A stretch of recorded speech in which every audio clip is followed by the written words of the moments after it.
Yesterday I was thinking about trust and how you have to trust yourself. We have to trust ourselves in order to receive ideas, and your ideas are your first step.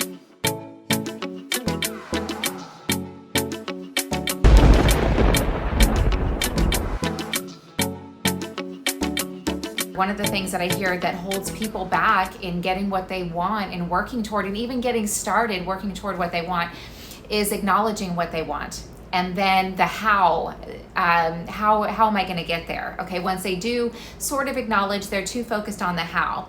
But if you're focused on the how, you are already way too many steps ahead, because the how is going to come through trusting yourself. And so first you have to trust in your idea. Only then are you going to be open to receive your first step, because your first step is going to come to you in the form of an idea. But if you don't trust yourself, you're not going to trust that idea, and you're not going to take the first step, and then you will never even see the second step. So this is what happens, and it makes no sense if you try to shift your perspective and stick with me here and think about it in this way. It makes no sense to focus and try to figure out 10 steps down the line.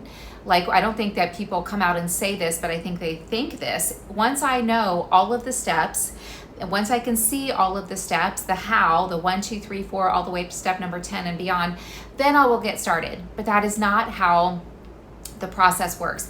You are going to create your path, getting where it is that you want to go, and or where is meant for you to go, to accomplish, to focus your energy, to make the impact that only you can make in the special and unique way that you can, by trusting yourself and getting started. Then you're going to create your path as you go. So same concept, but I'm gonna give a different example. In order to be open to receive, we have to trust, whether it is ourselves or somebody else.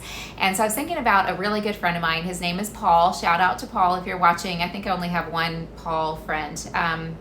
Anyhow, Paul's a really good friend, and I trust Paul. I really trust him. I trust him to give him my time, to give him my energy, because you know what? It doesn't feel, when I'm spending time with him, it doesn't feel like I'm giving my time. It doesn't feel like I'm giving my energy. It feels like I'm receiving from him, because I trust him. And because I trust him, I am open to receiving his time, his suggestions, his advice, his input. And sometimes I will ask his advice, and other times he'll just offer it, if I'm sharing something that's going on with me, and I receive it because I trust him. But let's say I'm hanging out with Paul or somebody else that I don't trust. When we don't trust, we are closed. If I don't trust this person, I might hear what they're sharing with me. I might hear their suggestions. I might hear their ideas, their advice. But if I don't trust them, I'm not open to it. So I'm not receiving anything.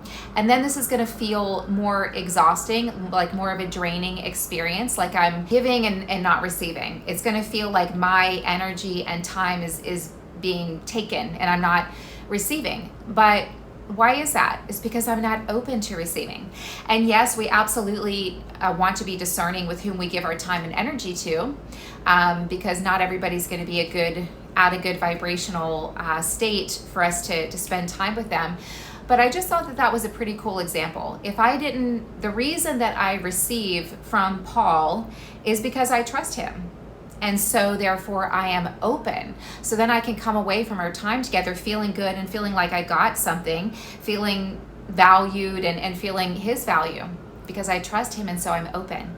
Okay, so going back to career path, career direction, starting your own business, working toward a goal, overcoming a challenge, whatever it is, the first step is acknowledgement.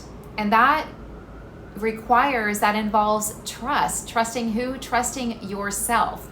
You have to trust yourself in your ideas, in your goals, in what you want, and that it is meant for you, in order to be open to receive the idea, to receive the first step, and only then can you take the second step. Because let's say that you want something, you have a goal that you want to work toward, but you don't really trust yourself. You don't really trust that you can do it. You don't really trust your ideas, because if you do trust yourself, when you get an idea, something that excites you, something that you're curious about, you're going to be more excited. You're going to be more curious. You're going to trust that that idea came to you for a reason. And then you're going to be open to trusting that next idea that comes in, which will be your first step. And then you're going to trust yourself and your idea, and then you're going to take that step, and then you're going to see the next step. But if you don't trust in yourself that your ideas are, and goals and dreams or whatever it is, are yours for a reason, then you're not going to be open. And even if that idea is trying to come in, you won't see it. You won't, and you certainly won't take it because you don't trust yourself. I'm excited about this video. Let me know what you guys think. I'd love to hear your thoughts. And of course, if you like the content here, I invite you to like and subscribe to help me grow the channel. And I'll see you in the next one.